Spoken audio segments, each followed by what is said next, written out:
What's up, guys? Welcome back to Roam Free Consultants, here with you today for another video. Today we're going to be taking a look at the top 10 chainsaw essential accessories that I think every prepared citizen, homeowner needs to have in their kit, and why.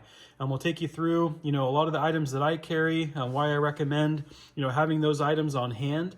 If you own a chainsaw, chances are you already own, some of these things. I'll kind of tell you why I chose, some of the items I did and why I think they're essential.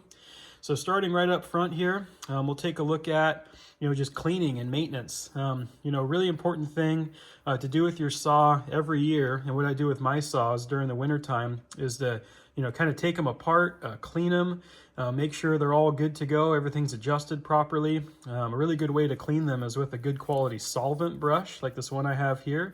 You can pick these up, at Ace Hardware, Home Depot, and Lowe's. Really good for, getting sawdust out of, hard to reach areas. Also good to have, some small picks and things like that to help clean out your bar. But always good to have a good quality solvent brush or wire brush or nylon brush to help keep everything clean.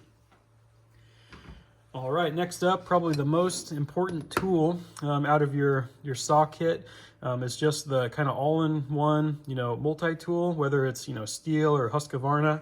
Always good to have, good OEM tool to help, maintain your equipment. With this, you can, remove the spark plug. You can, loosen up the tensioners that keep the bar on and keep it tight, keep it at the proper adjustment. Also, got the flathead to help take off, like the bar oil and fuel caps, as well as take off like the air filter housing and things like that. Really nice, all-in-one tool. And of course, you can't just have one. Always good to have a backup. As they say, two is one and one is none. It's also good to have a good high visibility one. I have the factory one here that I keep here in my shop. Then also, when I'm out in the field, I keep one in my pockets of my chainsaw chaps that we'll look at. Just a good high visibility one in case you drop it, out in the woods somewhere. Makes it easy to find. All right, next up, it's good to have some good quality bar oil. I like to use the Steel OEM bar oil on mine. This is just a really good quality bar oil. There's other brands out there that work just fine, but I do like to use the OEM Steel stuff whenever I can. Always good to have a bottle or two on hand. Also always good to have, a method to fuel the saw. Always keep some extra fuel. You just want to make sure you're using good quality fuel if you're going to mix it yourself. Use non-ethanol along with the Steel OEM 2-cycle engine oil. That's a good, backup option. I have to say I do prefer running the Steel Moto Mix whenever I can. It's non-ethanol, 93 octane, more of a premium fuel. Comes in, this nice big container. They also have smaller versions, but it's got the correct, 50-to-1 fuel mix. This is the 1-gallon version. They do have smaller ones as well that are more of a handy size, but always good to have good quality fuel. The Moto Mix is nice because the shelf life on it is really good, especially when it's unopened. It can last for a long time if you're going to keep extras in quantity, but definitely recommend having good quality fuel on hand. All right, next up here is just the Steel brand, OEM sharpener. I really, really like this sharpener. I have to say, this is probably one of the best ones that I've used. I've done it kind of the old school way, just using a, rat tail file by hand, but these steel files, really, really good. Not only does it, help keep everything sharp, but it's all oriented really easily. It's got, really good pictures and stuff on there, kind of a diagram, to show you how to use it and to flip it over. Here in future videos, we'll take you through actually, using this and why I like it so much, but always good to have a good sharpener. Another honorable mention for a sharpener, if you're going to have kind of a multi-sized one, if you're going to be sharpening, chains that are different size teeth, 5/32, 3/16, 7/32, things like that. This one from Oregon is a really good kit. Comes with a nice quality wood handle, the flat file for your depth gauges, all the accessories you need that go with that, and the various size rat tail files and extra files. So no matter what, you're going to need some form of sharpener. I definitely recommend either the steel OEM one or this one here by Oregon. All right, with that, always good to have an extra chain, at least one extra chain. For this saw, I have 2 chains currently and just 1 bar, but in the future I would like to get at least 1 more chain, maybe an extra bar just to be safe.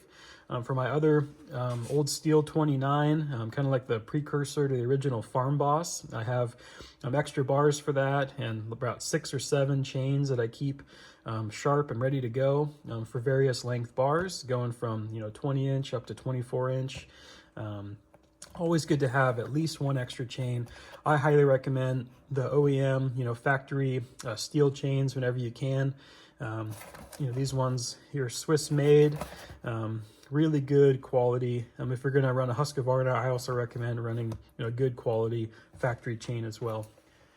An honorable mention, if you aren't able to get a factory chain for whatever reason, or in a pinch, Oregon quality stuff is also good. The Oregon Advanced Cut, I've had good luck with them. I also recommend having a service kit for your saw. I always keep in my saw case at least 1 extra spark plug, as well as fuel filter, oil filter, air filter. I also keep a spark plug gapping tool in there as well.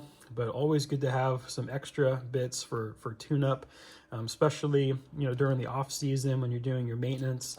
Always good to swap out the spark plug, swap out the filters, make sure everything's good to go for spring, summer, and fall season processing firewood. All right, next up we're going to get into a little bit of PPE and why I chose some of these items.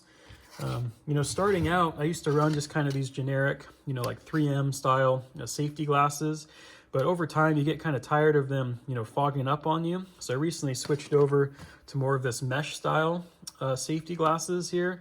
These ones work really, really well. They give you good ventilation, especially when you're, running the saw in the summer, like July or August, and it's super, super hot. And always nice to have, good quality eye protection just to help keep, sawdust, big chips and sticks and stuff from getting you.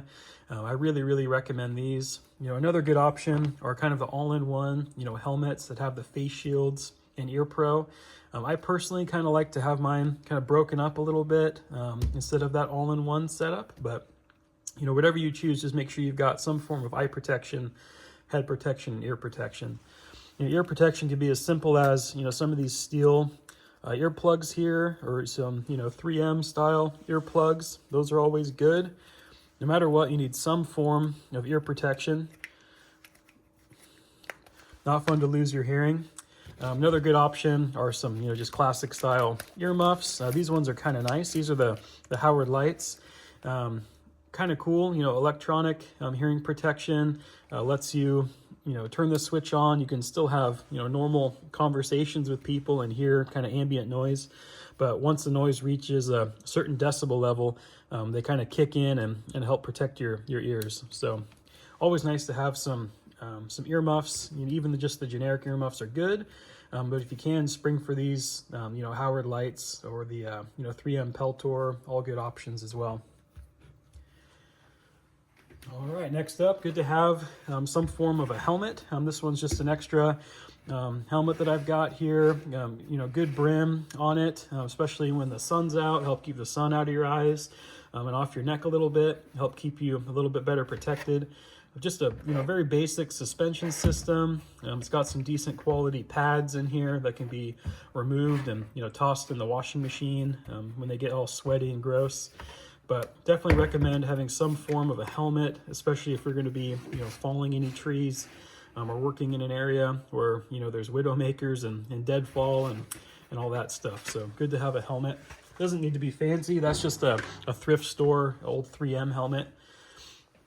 And probably the most important part of PPE when you're running a chainsaw are some good chainsaw chaps. These are legit chainsaw chaps. You don't want to cheap out on these. These ones are Steel brand, good quality ones. If you haven't seen chainsaw chaps before, if you're running a saw and have an accident and get to your leg, these actually have a really good fibrous material in them that helps stop that chain, and it'll stop it really like dead in its tracks. Way better than, you know, normal like blue jeans or Carhartts or something like that. These chainsaw chaps, in my opinion, are a must, especially when you're, you know, working with a lot of timber, a lot of cuts, you know, getting firewood and stuff ready for the season. Definitely recommend good quality chainsaw chaps. And I would again do a good brand like Steel or Husqvarna, you know, Oregon brand, something like that. Not any of the cheap, you know, Amazon or eBay options. All right, and last little item here, just kind of a bonus item. Good to have at least one wedge. I recommend having multiple wedges in various sizes. This is just one here as an example. Always good to have a good quality wedge, especially if you're, you know, falling any trees, just to help keep your bar from getting pinched, keep your saw from getting damaged and things like that. So let me know down in the comments what you keep in your saw kit and why. Now let me know some of the items you might recommend, you know, adding or taking away from this kit, and why you might recommend choosing some over the other. And if you'd like to support the channel, don't forget to like, comment, and subscribe, and we'll keep content like this coming out for you guys. And in future videos, we'll kind of take you through actually doing the chainsaw maintenance, you know, replacing a lot of the small parts, you know, kind of in the off season, how to adjust everything, make sure it's good to go. So stay tuned for that. That's it for today, everyone. Stay safe, stay prepared, and we'll catch you next time. See ya.